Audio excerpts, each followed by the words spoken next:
Hello YouTube people, this is Randy again. This is my son's 2002 Nissan Sentra with a 1.8 liter, and I'm going to show you how to do a leak down test on it.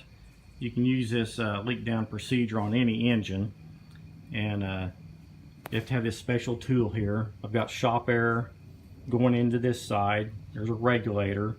This is your regulated air pressure gauge, and this is your percentage of leak gauge.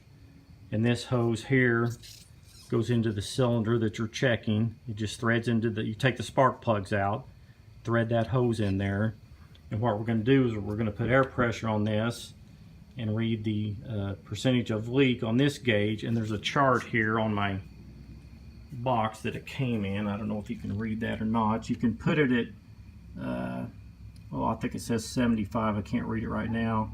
Maybe 90 and up to 100. And then it gives you the percentage of leakage and what's acceptable or not. I did a compression test on it. They were all low. They were like 102 to 110. I also think the timing chain is stretched on it. I'm going to pull the valve cover and look at that too.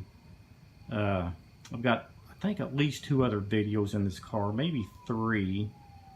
One of them, I believe, if I remember correctly, was P0340 for the camshaft position sensor, and in the second video of that I realized that that also meant that the cam and crank was out of synchronization and the timing chain was stretched back then at about 140 some thousand miles. It has 190,000 on it now, and I think it's stretched again, so I might check that and shoot another video. But anyway, you can do this leak down test on any car. Just pull the spark plugs out. And they say to put the piston at top dead center and then turn your air on. Well, when you do that, that air pressure is just going to push the piston down. And this, the way I do it's a lot easier anyway. You don't have to monkey around trying to find TDC on each cylinder. Well, what I've done is, you could take the tire off if you want, but I turned the tire and I took the splash shield off and just kind of folded it down there on the ground. And I have my big ratchet and a long extension on the crankshaft pulley bolt, and this one takes a 27 millimeter because you need to rotate the crankshaft by hand. So let's get to it. Hope I can do this with one hand. I'm shooting it with my phone. So here we go. I'm gonna put about, this isn't gonna, also the reason for a leak down test is you can find if you've got bad piston rings, if air's leaking past the piston rings or past the valves. And if it's leaking, you're going to have some leakage past the rings on any vehicle.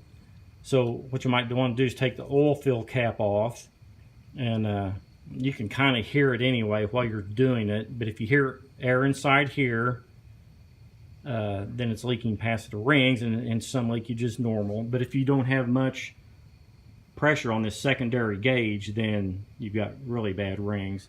And then also if it's low on the secondary gauge, if the pressure reading is low, you can listen at the tailpipe, and you might have a bad exhaust valve. And you could even take your intake boot off here and see if you've got an intake valve leaking past, maybe back into the intake. So if it's got leakage, that air is going somewhere. And also, I've used this a lot for finding bad head gaskets that leak into the cooling system. So I've got the radiator cap off, and it's full of coolant right there.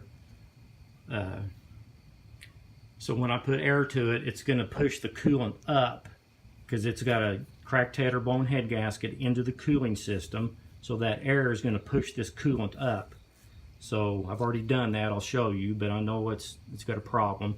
And also on this one, it must be leaking, it must have a head gasket blown between cylinders 3 and 4 because air's coming out of here.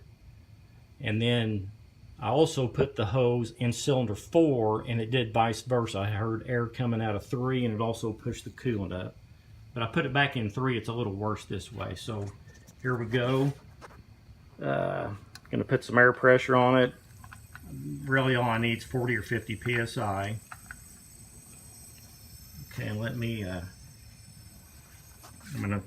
Oh, you need to know your engine rotation. Most engines are clockwise, looking at the front of it. Now, some older Hondas that have a timing belt, they rotate counterclockwise, so you need to know which way it rotates. So I'm going to start rotating it with my bar. And when it starts getting close to top dead center, that second gauge is going to go up. Of course, it's upside down now, so we're watching the left-hand gauge. Okay, see there, it's going up. And I've really got to put a lot of pressure on this bar. And watch the coolant rise.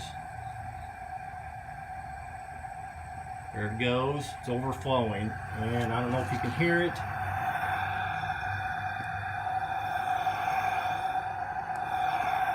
That is air coming out of cylinder 4, so it's got a problem. I think she's going to make a trip to the salvage yard, find a new home there. So I think that's about all I need to tell you. Can't think of anything else. I knew it probably had some major problem. It wouldn't start and run. And I think, like I said, I think the timing chain is stretched. I'm going to check that. Maybe shoot another video. So anyway, you might... if you got any questions, just post a comment. Thanks for watching.